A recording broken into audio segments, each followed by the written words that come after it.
A graça e paz, irmãos. Louvado seja Deus por essa oportunidade que o Senhor nos concede.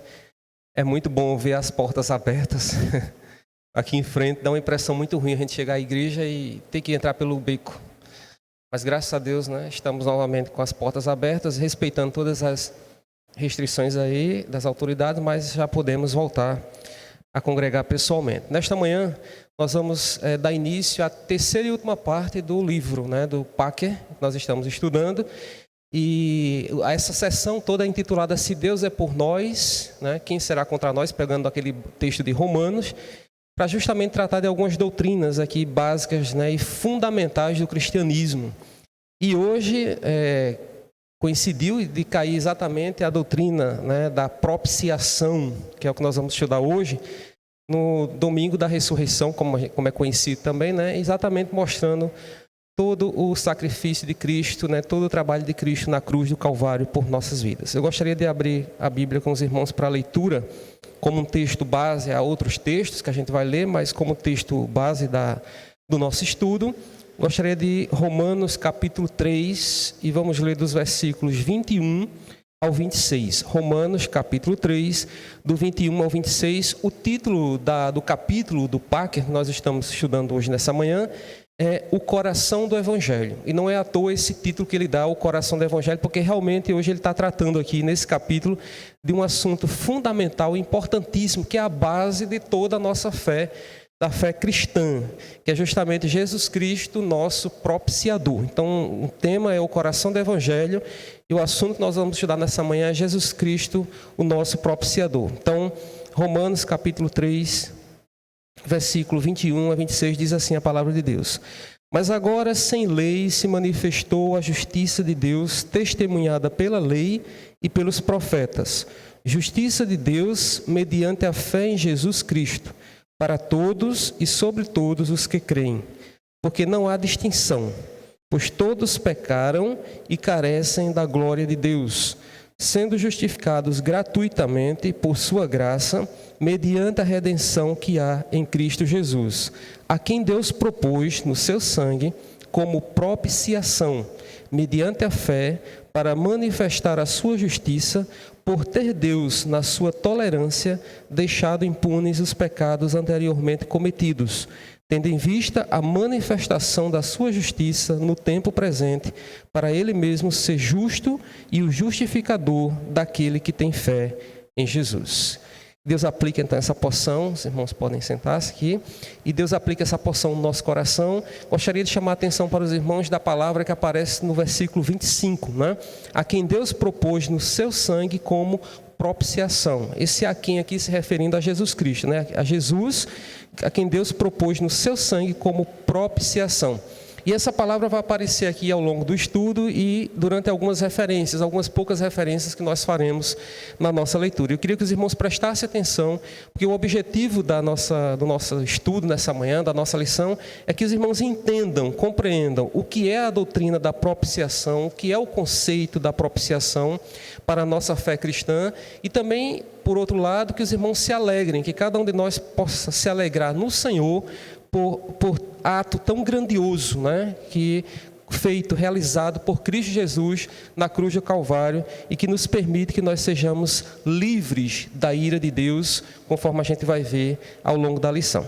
E eu gostaria de começar introduzindo, trazendo para os irmãos algumas informações, antes da gente entrar propriamente no conceito de propiciação. É interessante, irmãos, que em algumas religiões pagãs, se a gente for observar na história, por exemplo, as religiões, se a gente pensar na Grécia Antiga, se a gente pensar em Roma, né? Se a gente for olhar direitinho, a gente vê lá que as religiões pagãs, normalmente, elas têm um grande problema de não adorarem a um único Deus. São religiões, muitas vezes, politeístas, né? Que adoram a vários deuses, né? E é interessante, irmãos, notar que esses deuses são deuses que são feitos, ou digamos, pensados à imagem do homem, né? Enquanto na palavra, na Escritura, a gente tem, na fé cristã, na palavra de Deus, a gente tem que o homem foi criado à imagem de Deus, à semelhança de Deus. O que a gente vê nas religiões pagãs é justamente o inverso. É um Deus ou uma divindade que é criada à imagem do homem, ou que é pensada à imagem do homem. E qual é a implicação disso? É que muitas vezes esses deuses eles acabam adotando ou apresentando características que são próprias do homem falho, do homem corrupto, né? Então, por exemplo, deuses que são caprichosos, né? Que se zangam por qualquer coisa, e aí para que ele possa, digamos assim, entre aspas, abençoar, né? aquele seu fiel, aquele seguidor, é preciso que aquela pessoa ela acabe fazendo algum ato de sacrifício, né? Isso é muito semelhante, muito parecido com o que a gente vê, inclusive, em algumas religiões que a gente conhece aqui próximas da gente, né? Se a gente pensar, por exemplo, no catolicismo, vocês vejam como os católicos eles têm essa preocupação de pagar penitência, né? De fazer alguns atos para alguns santos, né? Que eles adoram, né? Então vejam, essa questão do paganismo, né? Que está nas religiões, isso é algo muito sério, porque na Escritura, na fé cristã, a gente não encontra base para isso, né? A Bíblia vai condenar esse tipo de paganismo. Inclusive os irmãos que conhecem um pouco de mitologia grega, por exemplo, vão lembrar-se, né, daquela quantidade de deuses que existia. Existia o Olimpo, né, que era aquele céu, e existia aquela quantidade de deuses, e deuses da água, deus do sol, deus daquilo outro, e cada deus, né, ele acabava interferindo no destino dos homens, e os homens tinham que agradar, fazer grandes sacrifícios para que esses deuses não ficassem com raiva ou acabassem não impedindo os intentos, né, os objetivos que esses homens queriam realizar, né? Tem até um bem conhecido que é o rapto da Helena, né? Na história que a gente conhece da mitologia, o rapto da Helena de Troia, né? E aí nós vemos que durante lá no rapto os marinheiros tentam, cruzando ali pelo mar, né, e há uma grande tempestade, um grande vento que se levanta, e eles têm que fazer um sacrifício, né, de uma pessoa para poder os judeus acalmar os mares, né, os ventos, né, e aí eles conseguirem fazer o intento de resgatar a princesa Helena de Troia. Então, por aí, irmãos, é só para mostrar que no paganismo a gente tem uma ideia de propiciação. Calma que a gente vai chegar daqui a pouquinho ao conceito de propiciação. Eu sei que os irmãos já leram essa palavra na Bíblia, quando já abriram a palavra de Deus aqui, principalmente no Novo Testamento, já viram essa palavra em algumas passagens do NT, e a gente vai ver aqui algumas delas para entender o conceito de propiciação. Mas eu acho que os irmãos já estão tendo uma ideia do que é essa propiciação, essa ideia de oferta de alguma coisa que é oferecida, né, para expiação, digamos, para extinção do pecado, de alguma coisa desse tipo. Então, o que acontece? A Bíblia ela vai condenar esse tipo de paganismo. Não só em relação aqui, estou trazendo para os irmãos, não só em relação aos exemplos que eu estou dando, né, das religiões pagãs antigas, a grega, por exemplo, a romana, mas em qualquer uma delas, por dois aspectos importantes que a gente precisa pensar, irmãos, porque é que a Bíblia condena esse paganismo. E a palavra de Deus, ela nos traz duas verdades. Primeira verdade em relação a isso é que em vez de deuses feitos à imagem do ser humano, como acontece nessas religiões, nós temos na fé cristã um único Deus, o Deus criador dos céus e da terra, o Deus único, o Deus verdadeiro, não como nas religiões pagãs em que os homens adoram a vários deuses. E não é essa a realidade que nós temos na Escritura, a verdade que nós encontramos na palavra de Deus. E segundo, que nós podemos ainda ver com relação ao paganismo, a como a Bíblia condena o paganismo, é que em Deus não há esse gênio mau, né? Deus não é um Deus genista, né? Nós vamos ver outra coisa que Deus, nós vamos ver um Deus justo, é outra coisa, mas não um Deus caprichoso, cheio de vaidade, cheio de má vontade, porque não gostou do comportamento daquele homem, daquela pessoa e daquele outro e vai agir dessa forma. Não. O que nós vamos encontrar no Deus da Bíblia é uma outra qualidade, é um outro atributo que é muito importante, que é o atributo da justiça de Deus. Inclusive também está incluída aí a ideia da ira de Deus, como a gente vai ver também, e como também a gente já estudou em outras lições. Mas o que a gente queria deixar claro aqui nesse momento é que a Bíblia condena essa prática do paganismo de adoração aos vários deuses, e nesses deuses, como a gente vê nessas religiões, esses deuses que têm um gênio mau, ou que têm um capricho, ou que têm uma má vontade, ou que têm uma certa vaidade. A gente vai ver isso aqui. Agora, a Bíblia, ela nos traz sim a ideia de propiciação, né? Eu estava falando agora sobre propiciação, sobre sacrifício nas religiões pagãs. A gente pode pensar, bom, e no cristianismo então? Na fé cristã que a gente professa, não há propiciação? Não há essa ideia de entrega, de oferta? E como há? E não é à toa que o Packer coloca como título do capítulo o coração do Evangelho. Porque o coração do Evangelho é exatamente, irmãos, a ideia de propiciação, que é essa entrega de Cristo, né, na cruz do Calvário, para a nossa salvação, para a expiação dos nossos pecados e mais alguma coisa que a gente vai ver. Porque, já adiantando um pouquinho, na propiciação não basta a entrega, a oferta, a oferenda por alguma coisa para ser expiado o pecado, mas está incluída aí também a ideia de aplacar a ira de Deus. Porque como o nosso Deus é um Deus justo, né? Eu preciso adiantar já essa ideia aqui. Como o nosso Deus é um Deus justo, né? É um Deus que se ira contra toda sorte de impiedade, de impenitência, de pecado, tudo aquilo de corrupção. Então, a ira de Deus, por ser um Deus justo, por ser um Deus santo, ela é inevitável, né? E ela é descarregada, digamos assim, sobre o homem, né? Sobre o pecador. Mas aí entra a figura de Cristo Jesus como nosso propiciador, alguém que nos representa, alguém que assume o nosso lugar, né?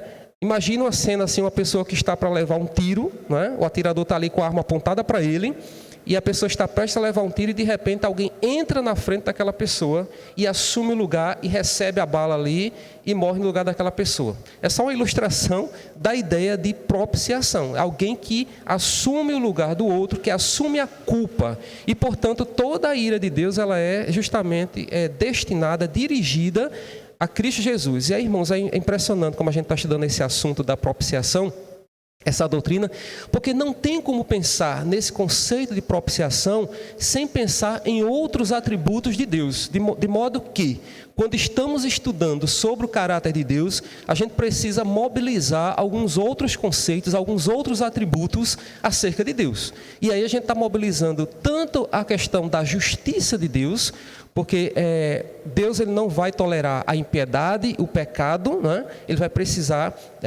enfim, a ira dele está sobre o pecado. E aí o que é que acontece? Nós temos a questão tanto da justiça de Deus na propiciação, como também nós temos um outro atributo do nosso Deus, que é o do amor, né? A gente vai ver isso aqui durante o estudo também, que andam juntos aqui, né? Então, a partir do momento que Deus providencia Jesus Cristo na cruz do Calvário para a nossa salvação, nós temos aí um ato esplêndido, maravilhoso do amor de Deus sobre nós. Então, a Bíblia nos traz sim a ideia de propiciação. E o que é essa propiciação? Exatamente o ato de acalmar a ira de Deus por meio da oferta. E que oferta é essa? Jesus Cristo, nosso Senhor. E isso, irmãos, está em toda a Bíblia. A gente vai ver, tanto no Antigo Testamento, rapidamente aqui, eu já entro nessa segunda parte, de como a propiciação ela está presente em toda a Escritura, né? Quando a gente vai para o Antigo Testamento, a gente vai encontrar logo lá no Pentateuco, lá no livro de Levítico, né? Há uma referência sobre os rituais de expiação. Os irmãos sabem, já estudaram sobre isso, já leram sobre isso. Então, o pecado ele tinha que ser expiado e existia aquele ritual. Então, eu não vou ler porque a referência é muito grande, mas os irmãos podem fazer como tarefa de casa estudar. Por exemplo, os capítulos 4, 5 e 6 de Levítico, você vai ter aí, eu vou ler só os títulos das sessões. Levítico 4, o sacrifício pelos pecados por ignorância dos sacerdotes. Aí no versículo 13, né, a sessão começa no versículo 13, os sacrifícios pelos pecados por ignorância de toda a congregação. O versículo 22, os sacrifícios pelos pecados por ignorância de um príncipe. O 27, os sacrifícios pelos pecados por ignorância de qualquer pessoa. Capítulo 5, o sacrifício pelos pecados ocultos. O versículo 14 do capítulo 5, o sacrifício pelo sacrilégio. O versículo 17 do capítulo 5, o sacrifício pelos pecados de ignorância. E o capítulo 6, os sacrifícios pelos pecados voluntários. Então você tem aí toda uma descrição do sistema ritualístico da expiação de pecados no Antigo Testamento. Você vai encontrar isso também lá no capítulo, por exemplo, 16 de Números, do 41 até o 50. Você tem ali uma outra referência no Antigo Testamento em que é mostrada essa ideia de propiciação, né? Quando Deus ameaça destruir o povo, porque o povo estava caluniando o julgamento que Deus havia feito sobre Coré, Datã e Abirã. Daquele episódio lá, né? O povo estava para... Então, Deus, nesse registro aqui, Números 16, 41 e 50, nós temos ali um exemplo da propiciação pelo pecado do povo ao caluniar o julgamento de Deus. E aí, irmãos, todo o Antigo Testamento, se a gente for olhar todo esse sistema ritualístico, né, ele já aponta para algo, já que a revelação ela é, né, progressiva, ela é aos poucos, ela vai sendo mostrada. Então, todo esse sistema ritual aqui de propiciação, na verdade, vai apontar para o grande ritual, na verdade, que foi feito por Cristo na cruz do Calvário, com a morte de Cristo pelos nossos pecados. Mas, no Novo Testamento, nós temos, sim, também a presença, o registro da palavra propiciação. Claro que depende da tradução. E aí eu não vou entrar no mérito dessa questão da tradução, se o pastor quiser depois complementar, complementa. Mas existe toda uma... O importante para os irmãos aqui entender é o que é a propiciação. Qual é a ideia de propiciação que está presente, por exemplo, nos textos que a gente vai ver aqui do Novo Testamento, tanto na argumentação do apóstolo Paulo, tanto nas palavras do apóstolo Paulo, quanto em outras referências também, por exemplo, em João, na carta de João, né, do apóstolo João, como também no livro de Hebreus. E eu gostaria de mostrar 4 passagens muito importantes para os irmãos, em que a gente vê ali a presença dessa ideia de propiciação, inclusive a própria palavra propiciação. A primeira está em Romanos, que a gente já leu agora há pouco, que é o nosso texto base. No versículo 25 do capítulo 3, né, aparece a palavra propiciação. E aqui é a primeira declaração de Paulo sobre a justificação dos pecadores por Deus. Está aí, ó, a quem Deus, referindo-se a Jesus Cristo, né? Esse quem? A quem Deus propôs no seu sangue como propiciação. Então veja como aparece aí essa palavra como oferta, né? Como oferenda, a quem Deus propôs no seu sangue como propiciação. Lembrando mais uma vez, irmãos, como eu já disse agora há pouco na introdução, que a ideia de propiciação, ela não é apenas uma expiação pelo pecado, não é apenas a ideia de retirar o pecado, né, de pagar o preço pelo pecado, mas também a ideia de acalmar a ira de Deus que está relacionada a isso, acalmar a ira de Deus a respeito do pecado, da impiedade do homem. E aí Paulo diz aqui, né, a quem Deus propôs no seu sangue como propiciação mediante a fé, né, a fé em Jesus Cristo, né, para manifestar a sua justiça, né, a manifestação da justiça de Deus. Era preciso alguém, né, que se colocasse no lugar, que pagasse o preço pelos nossos pecados. A gente vai vendo isso ao longo do estudo. Uma outra referência aqui no Novo Testamento, a segunda que eu gostaria de ver com os irmãos, está em Hebreus, no livro de Hebreus, capítulo 2, e o versículo número 17, que aqui fala o escritor aos Hebreus, ele traz aqui a base, né, sobre a encarnação do Filho de Deus, Jesus, e aí no versículo 17 ele diz: por isso mesmo, ele está falando aqui sobre Jesus como sumo sacerdote, o sacerdote idôneo, né, como o sumo sacerdote de Deus, e ele diz aqui: por isso mesmo convinha que em todas as coisas se tornasse semelhante aos irmãos, para ser misericordioso e fiel sumo sacerdote nas coisas referentes a Deus e para fazer propiciação pelos pecados do povo. A gente sabe que o livro de Hebreus, ele traz sempre essa referência aos sacrifícios, aos rituais do Antigo Testamento, apontando como Cristo cumpre, né, em Deus, como Cristo cumpre esses rituais e como Cristo aqui é apresentado no Novo Testamento como esse sumo sacerdote. Lembrando, irmãos, que o sumo sacerdote era aquele que levava, né, que fazia o ritual de expiação dos pecados no Antigo Testamento. Era aquele que ia lá e colocava lá a mão sobre a cabeça do bode, né? É bode, né? Toda vez eu misturo esses animais. E aí colocava lá a mão sobre ele para justamente mostrar esse ritual, simbolicamente, o pecado de Israel, o pecado do povo de Deus sobre aquele animal, colocando a mão lá. Então, no capítulo aqui que a gente lê, a gente vê o escritor aos Hebreus apresentando Jesus como esse sumo sacerdote, esse alguém que agora expia o pecado ou os pecados do seu povo, como diz aqui no versículo que a gente leu, no finalzinho, né? E para fazer Jesus como esse sumo sacerdote fiel, né, nas coisas referentes a Deus, para fazer a propiciação pelos pecados do povo. Então veja, a ideia de propiciação, aqui no Novo Testamento. É claro que existe, como eu já mostrei, uma relação com essa ideia de propiciação lá no Antigo Testamento, né? Naquele ritual, como eu já disse, aquele ritual já era apontando, digamos assim, já era uma sombra daquilo que viria bem depois na figura de Jesus, né? No ministério de Jesus, na vinda de Jesus, que cumpriria esse papel de propiciador, de alguém que é colocado substituindo outra pessoa, no lugar de outra pessoa, no caso, no lugar de nós, né, dos homens. A outra referência que eu gostaria também de ler com os irmãos, ainda sobre propiciação no Novo Testamento, está na primeira carta de João, capítulo 2, é um texto bem mais claro, eu acho, capítulo 2, versículos 1 e 2. 1 João 2, 1 e 2. Aqui nós temos o testemunho de João, né, sobre esse ministério celestial de nosso Senhor Jesus Cristo como propiciador dos nossos pecados. Filhinhos meus, estas coisas vos escrevo para que não pequeis. Se todavia alguém pecar, temos advogado junto ao Pai, Jesus Cristo, o justo.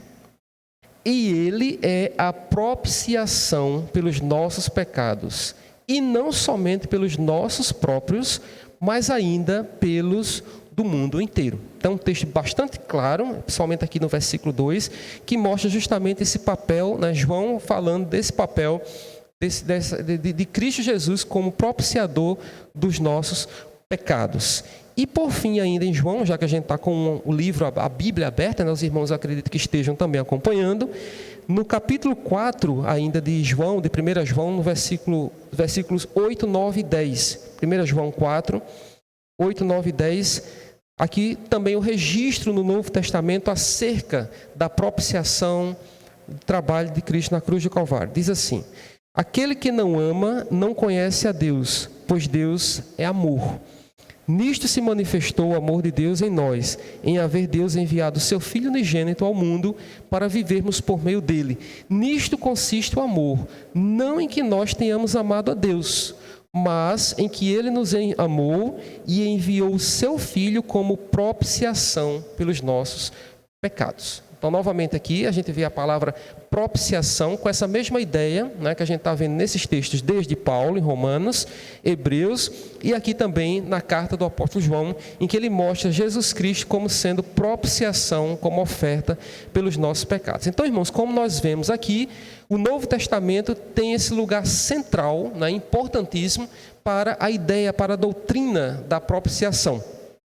E qualquer explicação, né, que venha tratar, né, sobre isso, que não traga, né, que não inclua, né, a ideia de propiciação, qualquer explicação que venha a ser dada sobre Jesus, que não traga essa ideia da propiciação, é mentirosa, né, não está de acordo com os padrões, né, da palavra de Deus. A gente está agora no momento da Páscoa, vivendo aí o momento da Páscoa, que a gente vive a ideia de morte e ressurreição de Cristo. E a gente vê quantas ideias erradas e tortuosas, né, são passadas aí para as pessoas acerca de Cristo Jesus, né? Principalmente nesse momento agora, né? A gente tem no paganismo, como a gente estava falando anteriormente, no início, a gente tem a ideia desse coelhinho, né? Desse ovo de chocolate e tantas outras ideias que vão ser colocadas nas mentes das pessoas de uma forma direta ou indireta. Isso acaba entrando, né, no inconsciente das pessoas, e isso numa tentativa de apagamento, né, da obra de Cristo, da pessoa de Cristo como propiciador dos nossos pecados. Então é central na nossa fé. Qualquer um de nós que não tenha isso ainda muito bem estabelecido, né, dentro do nosso coração, na nossa mente, é a hora de rever e de consolidar e de aprofundar isso, porque é importante, é a base, é o sustentáculo da nossa fé cristã, né? Cristo como propiciador pelos nossos pecados. O evangelho que não tem isso como centro, a gente pode considerar um evangelho fajuto, é um evangelho falso, ou como diz lá Gálatas, né? Vou ler com os irmãos aqui até referência, Paulo chega a dizer isso, Gálatas 1:8, né? Assim como já dissemos e agora repito, se alguém vos prega evangelho que vá além daquilo que recebestes, seja anátema, ou, noutra versão, seja maldito. Né? Então, qualquer outro evangelho que se pretende, e a gente fica pensando, irmão, mas quem é que vai dizer isso? Quem é que vai negar isso? Irmão, se a gente abrir os olhos e perceber, a gente vai ver que nos dias que nós vivemos, existe muita coisa por aí sendo propagada, inclusive na mídia, né? Se a gente for olhar, por exemplo, algumas igrejas, alguns ajuntamentos aí que se dizem igrejas, né? Que dizem professar o evangelho de Cristo e que na prática acabam negando isso, né? Colocando outras coisas acima, né? Ou no lugar do centro do coração do evangelho, que é Cristo, nosso propiciador, aquele que se entregou por nós, por nossos pecados. Então é preciso estar atento para o evangelho que nós estamos ouvindo. Graças a Deus nós temos a oportunidade aqui de ter um evangelho genuíno, um evangelho idôneo, um evangelho de acordo com a palavra de Deus. Mas aí, pensando nessa ideia de propiciação, vem um outro conceito que eu gostaria de introduzir aqui para os irmãos, para a gente fazer uma distinção que eu acho muito interessante, que é, em algumas traduções modernas da palavra de Deus, da Bíblia, vai ser encontrado também a palavra expiação. E eu acho que os irmãos já ouviram, principalmente se tratando do Antigo Testamento, quando a gente lê e estuda sobre os rituais de expiação do pecado do povo, né? E a gente vai fazer uma pequena distinção, que eu já adiantei um pouco, mas ficar mais clara para os irmãos agora, que é a diferença entre propiciação e expiação. Na expiação, irmãos, o foco, o objeto é o pecado, ou seja, significa o afastamento, né, a retirada, a extinção do pecado, de modo que esse pecado não constitua mais uma barreira, um impedimento à comunhão com Deus. Ou seja, a expiação ele tem esse objetivo. Então, se a gente olhar, por exemplo, para o sacrifício de Jesus, é claro que também tem esse significado.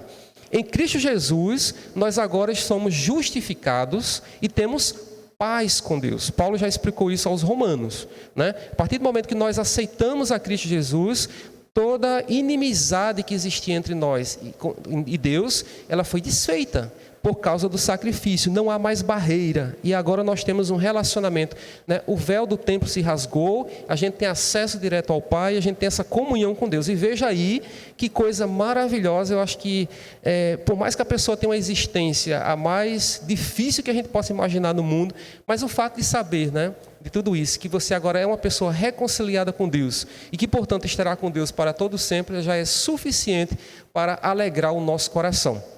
É claro que nós somos egoístas e sempre queremos mais e mais, queremos ter uma vida muito confortável, queremos ter uma saúde sempre de ferro, queremos ter sempre o melhor conforto possível. É a nossa busca aqui por causa da nossa limitação. A gente quer sempre melhor. Mas só o fato, irmãos, de nós já estarmos reconciliados com Deus em Cristo Jesus, esse já é o maior privilégio, é a maior bênção que nós já conquistamos pelo sacrifício de Cristo Jesus na cruz do Calvário. Então a expiação tem como objetivo o alvo, o pecado, afastar o pecado, retirar o pecado, para que nós tenhamos novamente aqui uma comunhão ou uma relação amigável com Deus. E a propiciação? A propiciação é tudo isso que eu já falei da expiação, mais um detalhezinho, com mais um detalhe e um acréscimo, é que na propiciação há a pacificação da ira de Deus. Como eu já falei anteriormente, no início, já dei uma adiantada, por Deus ser um Deus justo, né, um Deus de justiça, né, Ele é um Deus que se ira contra o pecado, né, contra a impiedade, contra toda forma de impiedade. Se a gente começar a vasculhar o Antigo Testamento, pega lá todas aquelas passagens lá, e a gente vai ver como Deus, né, ele, principalmente com relação à idolatria, quando o povo se afastava de Deus e começava a adorar outros deuses e começava a estabelecer alianças com povos pagãos, Deus sempre mostrando ali o caminho, né, para onde é que ele deveria trilhar, onde é que deveria ir, como deveria ser bênção para as nações, e o povo sempre sendo seduzido por aquilo que estava à beira do caminho.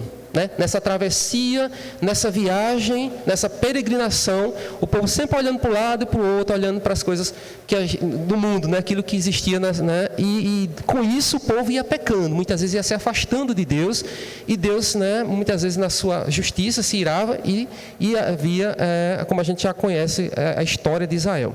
E que não é diferente nos dias de hoje. Claro que nós somos justificados por Deus, mas mesmo justificados por Deus, irmãos, na nossa peregrinação rumo à nossa Canaã celestial, Muitas vezes nós somos seduzidos também como aquele povo era, né? E muitas vezes nós vamos nos iludindo ou achando atalhos ou olhando para certos atalhos na vida, certos caminhos que não são os caminhos que Deus estabeleceu para nós como povo seu, como igreja do Senhor, como noiva do Senhor. Então, é interessante a gente perceber isso. Então, a propiciação, ela é a expiação, mas também é a pacificação da ira de Deus.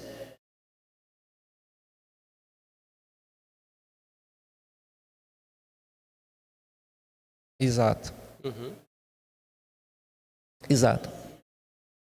É verdade. O irmão João está lembrando aqui, né, a partir de Isaías, que o pecado é que faz a separação, a inimizade entre Deus e o homem, né? E eu acho muito interessante quando a gente começa a estudar essa doutrina da propiciação, porque é exatamente esse detalhe a mais que a gente vê na palavra, nos textos que a gente leu aqui no Novo Testamento, né? É justamente como Jesus Cristo ele acaba pacificando, acalmando, essa é a palavra, a ira de Deus sobre nós por causa do pecado. Então, é essa distinção que eu queria deixar para os irmãos mais clara, mostrando como a ira de Deus ela foi extinta, né, a partir de Cristo. Eu gostaria de ler ainda uma referência que mostra um pouco, que elucida um pouco essa questão da pacificação da ira de Deus. E está em Romanos, capítulo 5, que eu acho que é um capítulo que os irmãos que puderem reler em casa, depois com mais calma, vocês vão ver muito bem como Paulo desenvolve essa ideia da justificação pela fé e da paz com Deus, né? No versículo ele diz: justificados, pois, mediante a fé, por meio da fé, o instrumento, temos paz com Deus.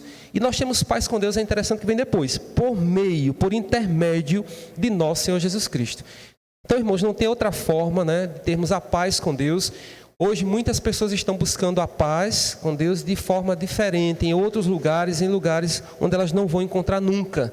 A Escritura ela é muito clara, somente por meio de Cristo Jesus é que nós temos essa paz com Deus, esse restabelecimento dessa comunhão com o Senhor.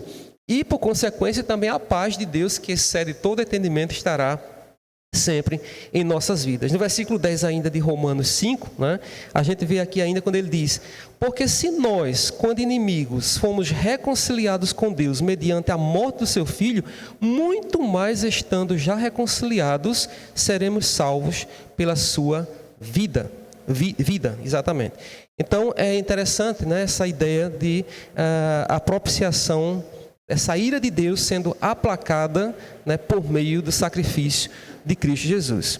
E Romanos, é claro, Paulo vai desenvolver essa ideia, trazer para nós essa ideia, mostrando exatamente como Cristo, o sacrifício de Cristo, acalma, né, a ira de Deus. Nesse texto mesmo que a gente leu aqui, é um dos exemplos que a gente tem sobre isso, né? Interessante, irmãos, porque se a gente volta, né, para o Antigo Testamento, a gente vai ver que na ira de Deus, né, quando existia a ira de Deus para acalmar, né, no caso, aplacar a expiação do pecado, na expiação do pecado era preciso o derramamento de sangue, né? A gente vê lá nos rituais, né, com os animais, era preciso que houvesse ali o derramamento de sangue para expiação do pecado, de modo que isso apontava já naquele momento para Cristo Jesus, né, muito tempo depois, no seu sacrifício, no seu derramamento de sangue por nós na cruz do Calvário. Então essa é a ideia de propiciação, é a pacificação da ira de Deus, que eu queria que ficasse bem claro para os irmãos essa diferença entre expiação e pacificação. Mas ainda antes da gente entrar um pouquinho mais detalhadamente, que é a parte principal, sobre a propiciação, eu queria trazer somente aqui um comentário, um esclarecimento para os irmãos sobre essa questão da ira de Deus, porque a propiciação, ela é a pacificação da ira de Deus, né? Ou seja, a ira de Deus que está por causa do pecado sobre o homem, ela é pacificada, ela é acalmada em virtude do sacrifício de Cristo. Mas que ira é essa, né? Do que a gente está falando quando a gente fala qual é a realidade dessa ira que foi propiciada, que foi acalmada, que foi aplacada na cruz do Calvário?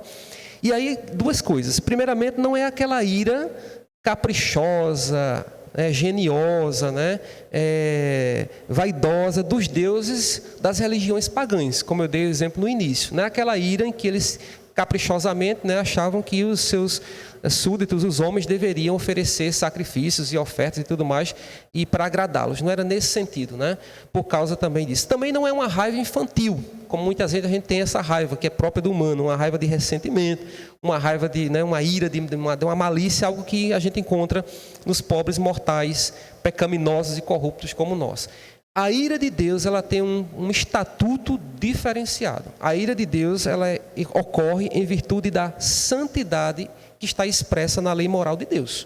Lá em 1 Pedro, capítulo 1, versículo 16, há o seguinte registro: sejam santos, porque eu sou santo. Então, toda a ira de Deus está fundamentada na santidade de Deus, na justiça de Deus. A justiça de Deus, ela é fundamentada nesse aspecto da sua santidade, né? Então, a ira de Deus está relacionada à santidade, está relacionada à justiça de Deus, né? Em Hebreus, capítulo 10, versículo 30, o escritor diz assim: pois conhecemos aquele que disse, a mim pertence a vingança, eu retribuirei. Então a gente está falando de um Deus que tem um parâmetro, né, que é baseado na lei, na sua própria lei moral, portanto em função da sua santidade e da sua justiça.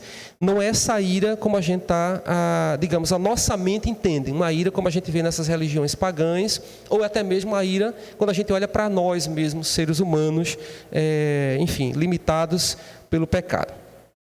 Bom, uma vez entendida a natureza dessa ira, quer falar, irmão?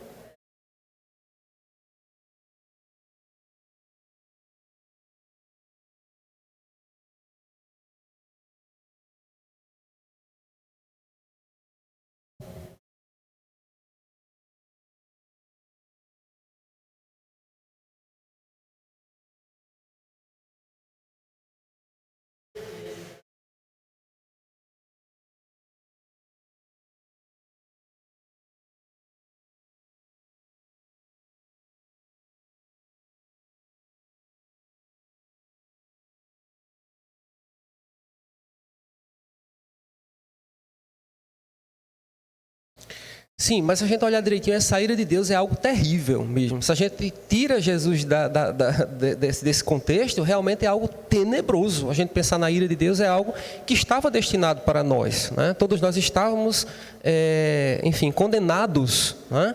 Aí é essa ira de Deus que é terrível, mas é justamente aí o amor de Deus, né? Que aí é a manifestação do amor de Deus, que a gente vai ver um pouquinho ainda, em Cristo Jesus, enviando o seu próprio Filho, porque é uma iniciativa que parte de Deus, né? Porque a gente pode pensar assim, nós temos um Deus aqui irado, aí o Filho, Jesus Cristo, vai lá e diz, meu Pai, vai tentar acalmar o Pai, para poder, como se não partisse de Deus essa iniciativa, quando na verdade o próprio Deus, a propiciação, ela é obra do próprio Deus, né? O próprio Deus é que escolhe, que decide, né, enviar o seu Filho por causa do seu amor, né?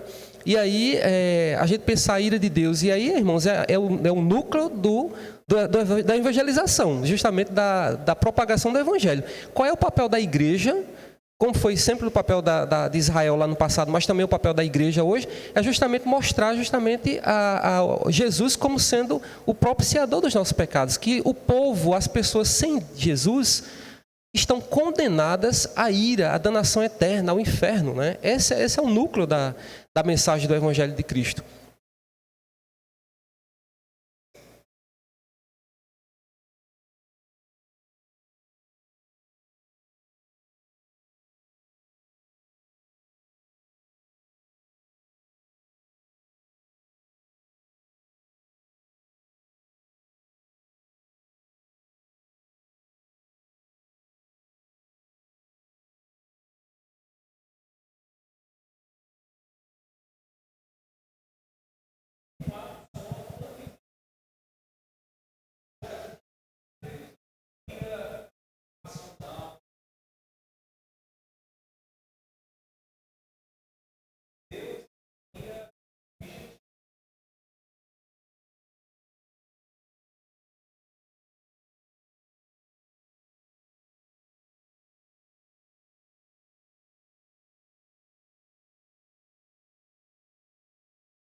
Aham.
É.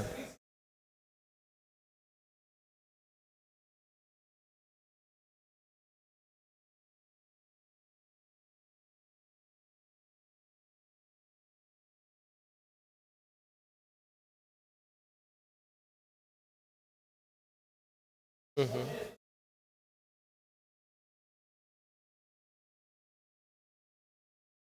O zelo.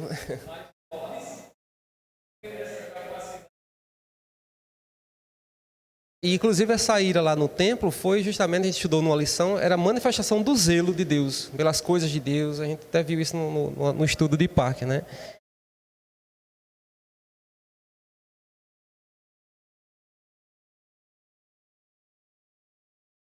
Sim, ele não pode negar-se a si mesmo, né? Como sendo Deus justo, seria incompatível, seria contraditório um Deus que passasse a mão ali, né? Um Deus, né? Então a justiça dele se manifesta. Agora, Cristo acaba sendo exatamente esse bode expiatório que vai receber aí toda a carga, né? Que aí onde está a beleza disso tudo, se a gente parar para pensar. É o amor de Deus que nos constrange. Quer dizer, olha a que ponto, né? O próprio Cristo, Filho de Deus, esvaziou-se da sua glória, deixou toda a glória para se submeter a um papel desse. É uma coisa meio... Assim, a nossa mente entender isso é muito complicado. O amor de Deus é muito... E aí aqueles que rejeitam, né, é essa a mensagem do Evangelho, né? Aqueles que não aceitam, que não querem entender, não compreendem ou não aceitam, rejeitam, na verdade. Na verdade, a gente sabe que há pessoas que não é questão de não compreender, rejeitam deliberadamente. Os filhos da desobediência, realmente, que até entendem, sei lá, mas rejeitam, não aceitam de jeito nenhum.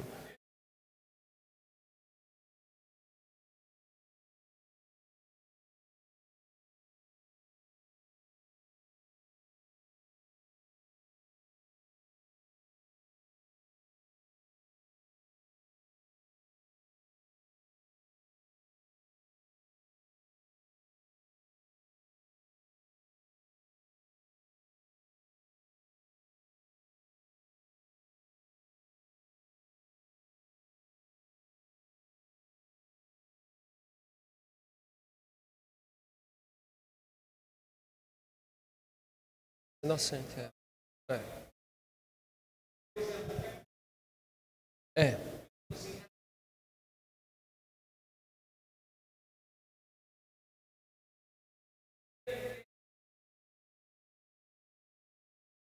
O culpado, né? O réu. É.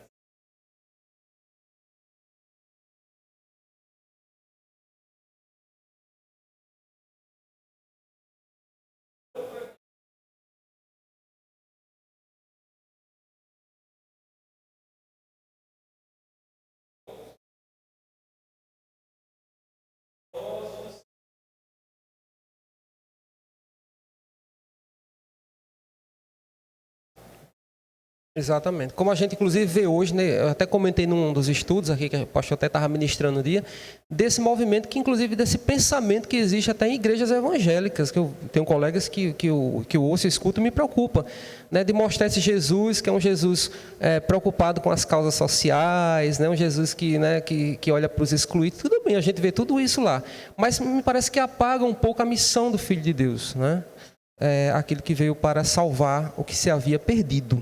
Então, parece que isso fica meio apagado, né? Tem que ter muito cuidado com isso, né? Então, da mesma forma como se apaga também a ideia desse Deus, que é um Deus justo, é um Deus também que não coaduna com a impiedade, com o pecado, com a corrupção do coração humano, né? Então, medo.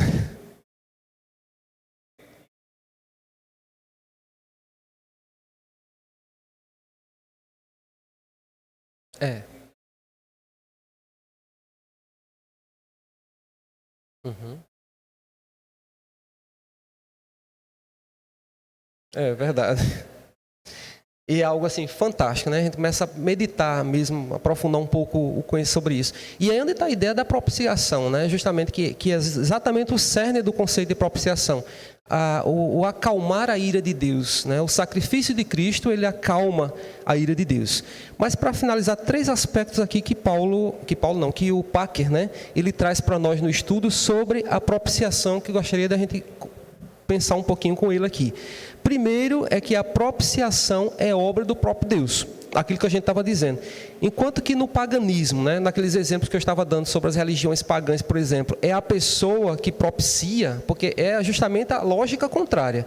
Nas religiões pagãs é o homem ali que está oferecendo sacrifício para acalmar um Deus que tem um sentimento de ira lá, mas uma ira, como a gente já disse, uma ira infantil, uma ira caprichosa, uma ira que não é a ira da justiça de um Deus único e verdadeiro. Até porque no paganismo, os deuses meio que competem entre si, né? Enquanto a gente tem um Deus único, verdadeiro, Deus, né, que a gente serve, no paganismo as pessoas adoram a vários deuses, né? E aí gera-se até uma competição entre os deuses, como acontece nos deuses gregos, né? Em que eles brigam às vezes entre si, né? Então, no cristianismo não, Deus é que propicia, parte de Deus, a iniciativa é de Deus de propiciar a sua ira mediante a ação, né? Enviando Jesus para propiciar os nossos pecados, como a gente leu aqui na referência de João, a gente vai voltar um pouquinho a ela, né? Eita! Tá certo, então a gente esquece que o som, né, não capta o som aqui da... Não, a gente estava discutindo aqui, a partir do irmão João e o comentário do pastor, sobre a questão da ira de Deus, né? De como... Acho melhor você não quer retomar, não. Deixa eu ver se eu consigo recuperar aqui, porque foi uma conversa um pouco, né? Mas assim, a ideia central é exatamente um pouco do que a gente já está trazendo aqui, né? Que a ira de Deus é uma ira justa, né? É uma ira, estava só, enfim, ampliando a discussão aqui, dessa ira que é uma ira justa, que tem a ver, mas também, claro, tem a ver com o amor de Deus também, né? Por nós, mas é um Deus que, mesmo sendo um Deus amoroso, não é aquele Deus que vai passar a mão na cabecinha de ninguém, não. É um Deus que não, que é justo, né? Que é santo e que, portanto, não vai tomar o culpado como inocente, assim como, por exemplo, na própria justiça humana, um juiz, por exemplo, não vai determinar que um réu culpado ele seja inocente, ele vai ter que pagar pelo preço, né, pelo pecado, pelo delito que ele cometeu. Então, assim também em relação a Deus. E também com relação à ira de Deus, né, que nós fomos afastados, nós não estamos mais sob a ira de Deus, debaixo dessa ira de Deus, por causa de Jesus Cristo. Em Cristo Jesus nós já tivemos o nosso preço pago, o nosso pecado cancelado em Cristo Jesus. Eu não sei se eu consegui, mas enfim, era um pouco isso, talvez tinha mais detalhes, mas enfim. Bom, irmãos, então, nessa questão de que a propiciação é algo que parte de Deus, né, porque foi iniciativa do próprio Deus extinguir, né, a própria ira. E é interessante porque foi iniciativa do próprio Deus extinguir, acabar com a ira, né, contra quem, apesar de não merecer, ele amou, né? Essa ira era justamente para nós. Daí o conceito de graça, da graça de Deus. Nós não merecíamos, não somos merecedores, mas ele amou e escolheu salvar, né? Então ele amou e também escolheu salvar. Então a ira de Deus, né, ela é extinta, né? E Cristo foi quem solucionou de vez esse problema, né? Essa ira de Deus que estava, né? E em vez de nós sermos filhos da ira, nós somos agora filhos do seu amor. Então, olha a mudança, né, brusca do status, né, que nós alcançamos em Cristo Jesus. Né? Deixamos de ser filhos da ira de Deus e agora nós somos filhos do seu grande amor. Então, é essa ideia da propiciação como sendo algo que vem do próprio Deus, que manifesta o amor de Deus por nós, mesmo nós sendo pecadores. Numa das referências que a gente leu, acho que foi em Romanos, o texto básico, vou só retomar aqui, né, rapidamente, ele fala aqui, que eu achei muito interessante, quando ele diz no versículo 25, a quem Deus propôs no seu sangue como propiciação, mediante a fé, para manifestar a sua justiça, por ter Deus, na sua tolerância, deixado impunes os pecados anteriormente cometidos. Isso é muito interessante, porque o sistema de sacrifício do Antigo Testamento ele era simbólico, ele não dava conta de vez, né, como o sacrifício perfeito de Cristo Jesus. Né? Então, isso mostra, quando a gente está falando da ira de Deus, mas isso mostra como Deus é um Deus ainda amoroso, um Deus paciente. Né? Se a gente olhar para todo o sistema, né, ritualístico do Antigo Testamento, de expiação de pecados e tudo mais, aquilo ali, irmãos, era um simbolismo, né? Daquilo era uma figura, era um tipo daquilo que iria acontecer muito tempo depois, com Cristo Jesus. Né? Cristo Jesus sendo esse o sacrifício de Cristo na cruz para a salvação, para a expiação dos nossos pecados. Os apóstolos João e Pedro, como a gente já leu aqui acho que a gente só leu João, não sei se a gente leu Pedro ainda não, mas eles mesmos testemunham essa iniciativa de Deus, esse amor de Deus na propiciação. Se a gente olhar aqui, eu não vou ler mais Romano não, que a gente já leu. 1 João 4, a gente já leu também, mas eu só retomar aqui, irmãos. 1 João, capítulo 4, é só a parte em que João destaca aqui exatamente a propiciação como obra de Deus, como iniciativa de Deus. Capítulo 4, versículos do 7 a 10. Acho que é 7 a 10, Amados, amemos-nos aos outros, porque o amor procedência, o amor vem de Deus, o amor procede de Deus.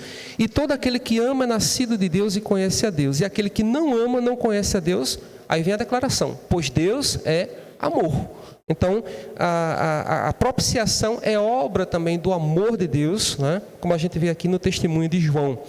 E é engraçado que aqui em João nós temos exatamente o significado e a medida do amor de Deus. O significado do amor de Deus. Como? Quando ele diz aqui no versículo 9, nisto se manifestou o amor de Deus em nós. Nisto o quê? Aí ele vai dizer como é que o amor de Deus se manifesta em nós. Em haver Deus enviado o seu Filho unigênito ao mundo para vivermos por meio dele. Então é aí exatamente essa ideia dessa propiciação que é providenciada pelo próprio Deus, por amor a nós, na manifestação do seu amor por nós. Um outro aspecto, são três que o autor traz para nós pensarmos a propiciação. O primeiro é que a propiciação é obra do próprio Deus, a gente viu agora, né? O próprio Deus tem iniciativa. O segundo é que a propiciação foi realizada pela morte de Jesus. Isso precisa ficar muito claro. Né? Não existe outro meio, irmãos, não existe, mesmo que, como diz Paulo lá, que outro evangelho seja anunciado, né, por anjos, enfim, seja anátema, seja maldito, porque o cerne aqui, o centro da ideia da propiciação é que ela foi realizada pela morte de Jesus Cristo. Não há mais nada que possa, digamos, providenciar, né, que seja a providência de Deus a não ser a morte de Cristo Jesus. Então, o que a gente vê aqui nesse aspecto que o Parker traz para nós é algo muito interessante, porque ele vai falar sobre o papel do sangue no Antigo Testamento. Né? Levítico 4, capítulo 4 de Levítico, no versículo 11, deixa eu ver aqui para os irmãos, só para recuperar a referência, ele diz o seguinte, Levítico número 4, versículo 11. Deixa eu só recuperar, capítulo 11. Enfim, eu acho que eu troquei a referência. Mas o capítulo 4, os irmãos já fiz menção sobre ele agora há pouco, é o capítulo que vai tratar do sacrifício pelos pecados. Né? E aí, irmãos, nesse capítulo, nesse contexto de Levítico, capítulo 4, nenhuma expiação pelo pecado é possível sem que seja sacrificada uma vida. Né? Então, a ideia ali do sangue. Né? O sangue era a representação visível, era a prova viva, clara, que a prova aceitável diante de Deus de que uma vida havia sido sacrificada, né? Era uma evidência. O sangue era justamente essa evidência de que uma vida tinha sido sacrificada e que, portanto, para haver expiação do pecado, era necessário o sangue daquele animal, conforme a gente conhece no registro, no relato do Antigo Testamento. De maneira, irmãos, que no Antigo Testamento, e a gente vai ver isso depois, esse animal lá, a expiação do pecado, o animal acabava ocupando esse lugar, substituindo, né, o lugar do pecado. Assim como no Novo Testamento, né, vai ocorrer justamente o seguinte: Jesus Cristo vai ser justamente esse representante, esse substituto, né, por nós, no nosso lugar. Ele vai nos substituir, nos representar diante de Deus, como a gente também já viu no livro de Hebreus lá, como o nosso sumo sacerdote. E aí, nessa ideia de que a propiciação foi realizada pela morte de Jesus, da mesma forma como no Antigo Testamento era preciso lá, né? Aquilo já apontava para depois, né? Para o que viria depois em Cristo Jesus. Mas como no Antigo Testamento era necessário o derramamento do sangue do animal para a propiciação, para a expiação do pecado, então, para a expiação do nosso pecado, né? Para a propiciação, foi preciso o derramamento de sangue de Cristo Jesus, como prova, como evidência da reconciliação com Deus, da nossa reconciliação com Deus. Então, no Novo Testamento, Paulo vai mostrar exatamente, conforme o texto que a gente leu como base em Romanos, vai mostrar exatamente a morte de Jesus como em termos de uma substituição representativa, né? Ou seja, Cristo, ele nos substitui aquilo que estava designado para nós, a morte eterna, a condenação, a ira de Deus. É Cristo quem recebe tudo isso e tudo isso recai sobre ele, né? Por isso essa ideia de substituição representativa. Estava para nós, mas nós fomos substituídos em Cristo Jesus, de maneira que o inocente, Cristo, ocupa o lugar do culpado, nós, né? E é interessante a gente observar essa questão da morte de Jesus, o derramamento do sangue de Jesus como propiciação pelos nossos pecados, porque não foi a vida de Jesus em si, né, o ministério que ele desenvolveu aqui, né, toda a vida dele, enfim, não foi a vida de Jesus em si que extinguiu a ira de Deus, né, que aplacou a ira de Deus, mas o sangue, o derramamento de sangue, conforme a gente vai ver lá em Hebreus. Sem derramamento de sangue não há o quê? Remissão de pecados. Então, essa é a ideia de que a propiciação só poderia ser realizada mediante o derramamento de sangue, no caso o sangue de Cristo Jesus, que nos expiou, que nos propiciou e nos livrou da ira de Deus. Portanto, o sangue de Cristo, na morte dele, irmão, satisfez todas as condições que a justiça de Deus requer para a salvação do homem. Como um Deus justo, né, para que houvesse salvação, era preciso que esses pecados fossem propiciados por meio do sangue. Então veja como eu acho assim, lindo demais a forma como Deus providenciou a doutrina da salvação em Cristo Jesus, né? E para concluir essa parte aqui, eu gostaria de ler Gálatas capítulo 3 para mostrar como Paulo ilustra essa substituição representativa. Gálatas capítulo 3 e o versículo 13, Paulo diz assim: Cristo nos resgatou da maldição da lei, fazendo-se ele próprio maldição em nosso lugar. Acho que é um texto bem ilustrativo do próprio Cristo Jesus se colocando como maldição, né? Fazendo-se ele próprio maldição em nosso lugar, porque está escrito: maldito todo aquele que for pendurado no madeiro, né? Em referência a um outro texto do Antigo que aparece. Então, irmãos, é uma ideia de que Cristo levou a maldição, né, da lei que estava dirigida para nós, para que não caísse sobre nós, porque nenhum de nós teria ou tem condições de cumprir a lei, né? Mas Cristo, sim, como o Cordeiro perfeito de Deus, satisfez essa condição da justiça de Deus para poder salvar o homem. E por fim, aliás, antes de finalizar, eu fico cortando as referências, mas não tem jeito, mas eu preciso ler. Só para ainda tratar um pouco dessa questão da substituição, de como Cristo se colocou nesse lugar de substituto por nós. Paulo ainda, o apóstolo Paulo, em 2 Coríntios, capítulo 5, rapidinho.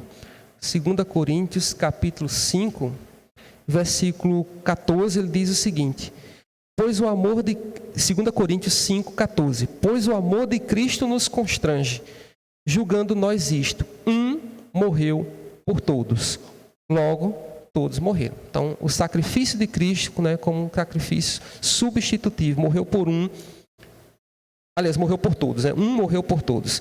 O versículo desse mesmo capítulo, no versículo 18 a 21, é um texto mais completo, que a gente vê exatamente essa obra de Cristo na cruz do Calvário, nessa substituição representativa, quando ele diz assim: ora, tudo provém de Deus, que nos reconciliou consigo mesmo por meio de Cristo e nos deu o ministério da reconciliação, a saber, que Deus estava em Cristo reconciliando consigo o mundo, não imputando aos homens as suas transgressões, e nos confiou a palavra da reconciliação, de sorte que somos embaixadores em nome de Cristo, como se Deus exortasse por nosso intermédio. Em nome de Cristo, pois, rogamos que vos reconcilieis com Deus.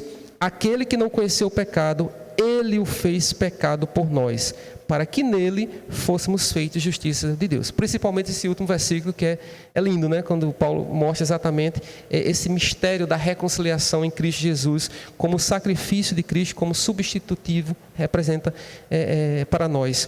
Aquele que não conheceu o pecado, ele o fez pecado por nós. Quer dizer, Cristo, né, se fez pecado por nós, para que nele, por meio dele, nós fôssemos feitos, apresentados justos diante de Deus. Não tinha outra forma, não existe outro meio de nos apresentarmos justos a não ser por meio do sacrifício de Cristo. E por último, a última ideia que ele traz da propiciação é que ela manifesta a justiça de Deus.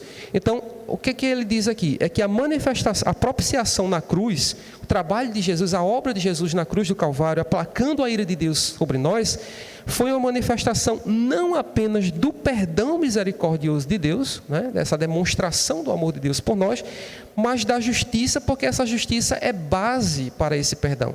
Esse perdão está fundamentado também na própria justiça, né? Então, para isso, o texto de Romanos, capítulo que a gente leu, como texto base, eu encerro com ele. No capítulo 3, versículo 25, ele diz claramente isso, né? A quem Deus propôs no seu sangue como propiciação mediante a fé, para quê? Para manifestar a sua justiça, né? Por ter Deus, na sua tolerância, deixado impunes os pecados anteriormente cometidos, tendo em vista a manifestação da sua justiça no tempo presente, para ele mesmo ser justo e o justificador daquele que tem fé em Jesus. Então, a propiciação, né, o aplacamento, digamos, da ira de Deus sobre nós, ela é uma manifestação não apenas do perdão de Deus, mas, sobretudo, nessa justiça de Deus, que é a base para o perdão dele para as nossas vidas. Bom, os irmãos podem reler, né, aprofundar um pouco mais esse estudo, está no capítulo 18 do livro que nós estamos estudando, quem tem o livro. A gente vai parar por aqui hoje, porque é um estudo meio longo, ainda existem vários pontos que ele vai desenvolver. Na próxima semana, com a graça de Deus, a gente dá continuidade e fecha esse estudo. Eu retomo um pouquinho as ideias principais, por causa da distância durante a semana, mas eu aconselho os irmãos, né, e encorajo os irmãos a ler o capítulo durante a semana, para consolidar o que a gente estudou hoje aqui. De repente, se tiver dúvidas, também trazer na próxima aula, e aí dar continuidade na leitura, para que na próxima semana a gente feche e encerre o tema desse tema, tá bom? Que Deus abençoe a todos nós, os irmãos que estão em casa, e a todos nós.